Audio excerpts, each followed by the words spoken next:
Hey guys, so I wanted to make this super quick case study going over how we took our e-commerce store, it is a dropshipping site, from the ground up, essentially going from fighting to get just 1 to 3 sales a day up to over 50 sales a day, even on a slow day. Now, this was our first big Shopify project, so we actually did have a different name when we started. It was actually, I want to say Faure. You can see it in our slug here. I'll be bouncing between these two tabs, the back end and the live site, going over this. So when we came into it, we worked with a partner that had an existing dropshipping team, and that was one of the first things we really looked at in terms of our profit margins. Dropshipping is one of those type of niches you have to go sales by volume to really make a profit, because let me scroll down. So we were selling at buy one get one free, so $29.95 for 2 of them. And now our current supplier, it would cost us maybe £11 to do that. That includes shipping and everything. So then for every 2 bottles, we make £18 profit. So not a lot. I mean, marginally for one, yes it is. But if you're going to have this highly profitable store and be able to support everything behind it, you need to be able to scale up. And things your store needs to support, that's your Shopify subscription, your tool subscription, salaries for yourself, your team, paying suppliers. So you have to be sure you can really knock it out with sales. So like I said, we had a supplier, and something we dove into was switching suppliers. Now, I'm not going to open up Facebook because of just messages and pop-ups and whatnot, but there's loads of groups. All you have to do is search dropshipping UK, dropshipping US, and you will get tens and tens of groups you can join, make a post. Honestly, we talked to over 100 different suppliers before we got it down to one, and that was, I mean, marginally. They charged £4 less per bottle. We drastically had a huge decrease in broken bottles, better packaging, and all in all, less customer complaints. Something else we did was we are actively looking to white label, because if we zoom in, now our name is Fairmtic, actually we'll look at it here, it's Lure Her. These are all over AliExpress. It's a very viral item. That's how we picked our items. You want stuff that's trending already on TikTok. Sorry, I drew a blank on the platform there. If it's viral on TikTok, you can take it and make it your own, because sales are already happening. You can see it's a viral product, so take advantage of it. But everybody is selling this cologne that says Lure Her. You need to stand out. So with that comes a secondary supplier research. There's always an upfront cost, but it does help push for more sales, because you can charge a little bit more when it's custom branded, and they're going to get this custom branded thing. It'll have your name on the bottle and the box. White label pushes for a more premium title on your product. That's something else we did. We'll actually leave it right here. This is another thing. We took a lot of time, like 500 doesn't seem like a lot. We took a lot of time getting reviews and importing reviews and filtering and hearting the best ones. It's actually a tool on the back end to do a little heart to be sure we really kept like a 85% 5-star, 15% or less on the 4-star, nothing on the 3 to 1. Because again, people read the reviews. We've actually had a good amount of sales where people click the picture or the review itself or flip through these and then make a purchase right after interacting with this widget. So we used to have this widget further down, like right at the bottom, and we moved it up. And as soon as we moved it up, we did also notice that sales went up, because you make it easy for the person, customer that is, to find the information they're looking for. Which, if you're clicking a TikTok ad for a product, you want to see reviews first. So it's the next thing on the page after the product listing itself. It's another thing we've done that really helped increase our conversion rate. Something else we did, let's open this up. I apologize, I don't already have it up. Omnisend. Omnisend is our email follow-up tool. You should have one. We used this though, so let's go here. And you can see all these sequences. Now, when we started, we just kind of had the, excuse this, the abandoned cart, abandoned checkout, order confirmation, and we did have an abandoned browse.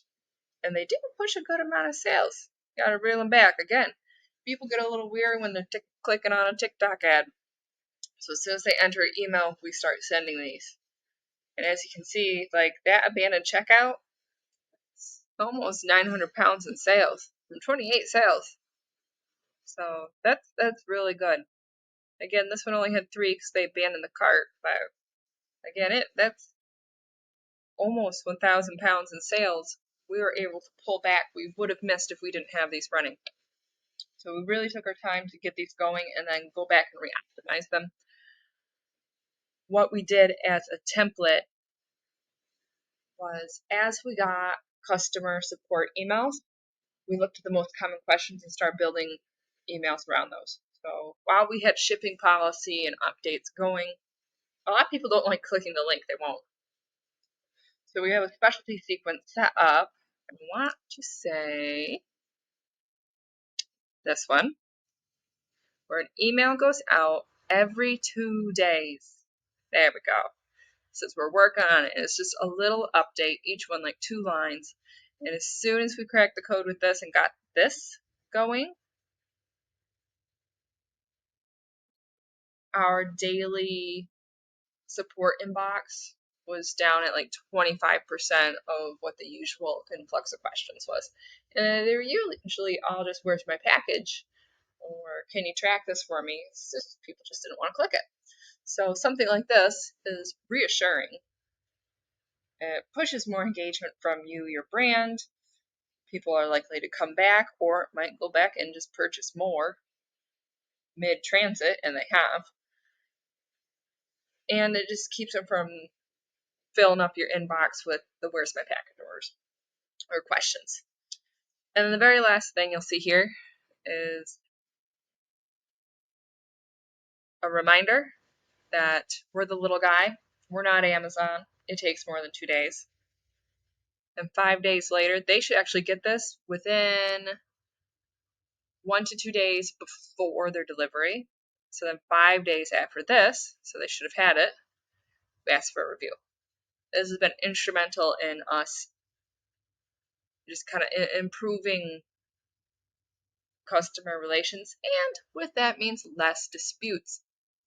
You will find with the e-commerce store, you get a lot more pickier people. And if they think their package is shipping too slow, they will dispute the purchase on PayPal. And then you have to go through all the steps to submit the proofs. No, it's shipped. Here's the label. Yes, they got a tracking link. Here's the proof. Here's that. PayPal holds your funds until they review it. And I mean, 9 out of 10 times you'll win it with those type of cases, but it's still a pain. As soon as we got this going, we had 1 dispute in 3 weeks. And again, it's just, you can't prevent it. It's the people that buy it and wait 4 days, and they're like, it's not here yet. And they just got their tracking link, and they open it up and see it's on day 2, and they try to get a refund. So it's just something to keep in mind. If you have something like this in place, it eliminates all those disputes. And in turn, you keep more of your money, because if you miss a dispute, you do have time. Like, I think it's about 2 weeks to reply. But if you miss it, PayPal takes the money back. And you already paid your supplier to send it. Other things we did that we would do for your site looking at it, we have, I say kaching, I've heard it say caching. Bundles. People love bundles. People love deals. People love coupons. This allows you to make custom coupons of sorts and deals per product page, like buy one, get one free. So that needs an update. So we won't update it right now, just for the sake of the video. So hopefully it still goes to it.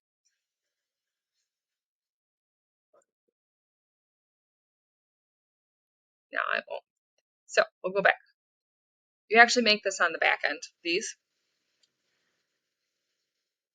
And it's not to sound shady, but you want, not only do you want it to be like buy one, get one free, buy two, get two free,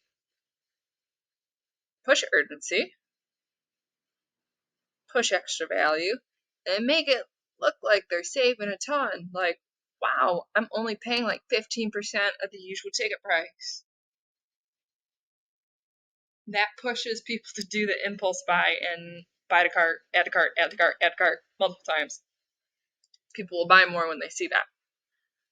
Same with the whole button colors. We check out button colors. We've actually changed that. We tried a few different colors. Gray for us, for whatever reason, seemed to work best. We've had blue, we've had yellow, and we still got sales. But when we changed button colors, it ended up helping some. And then one last bit is add creatives. I'm going to go over that verbally, but it's something I'm going to have to dig up on the other end. And that is, add creatives will take the most of your time. It will. There's no doubt in that, because you need to roll out a new video like every day, because with viral content, you can't have the same ad going every single day. You can have it have the same theme or trend, try and think the best way to word it, similar wording, but you want different people. You want it to change up a little, go from maybe photo reels of happy people to more user-generated content where someone's spritzing themselves. You change it up based on your audience. And once you find what ad is getting the most clicks, then you really focus on it. So for us, it was really that, like, I'd call it more of a montage type theme, where someone's spritzing themselves and, oh, it looks like they're so attracted to each other and are so happy, and then showing off the bottle. You really have to play with it. And a couple other bits. This offer bar at the top, it's huge. Having as much as possible, have your brand on the site. So even though this isn't the bottle they're getting the one that says Lure Her, you want it to say your brand name in the photo. So something your creative team really needs to work on. So making sure that's aligned. Now, that is all for now. And again, that's just a couple things we focus on. Now, this isn't to exclude, like, we'd have a blog page up focusing on SEO, getting organic traffic in. You can run ads on Facebook and other platforms as well, bring in multiple different types of audiences. For us, again, Facebook was a great source for finding a very affordable supplier that communicated great on WhatsApp. And then TikTok was definitely the bread and butter for bringing in sales. So again, it's just a quick 15 minutes on our overall sales. Now let's look at our month to date. Oh, forgot this is September. We want excuse that, it wasn't clicking for me. You can see when we started, we're piddling out down here, and then all of a sudden we really hit the nail on the head, and there was a little dip, and it went back up, and then September data is still coming in. But again, we went up huge, like over 1,000 orders in a very short amount of time. That was about 3 months total from the time we started to the current date. Because we started, when was this? Like April. Again, you can see this is us trying to get it going, tweaking, seeing what needs to be done, and then again, we hit the nail on the head. We found the great ad creative, we found the right button colors, we found the right brand name to everything, and again, it takes some deep analytics with it and a lot of work changing pages and themes, but it all really paid off for us. So that's all for now.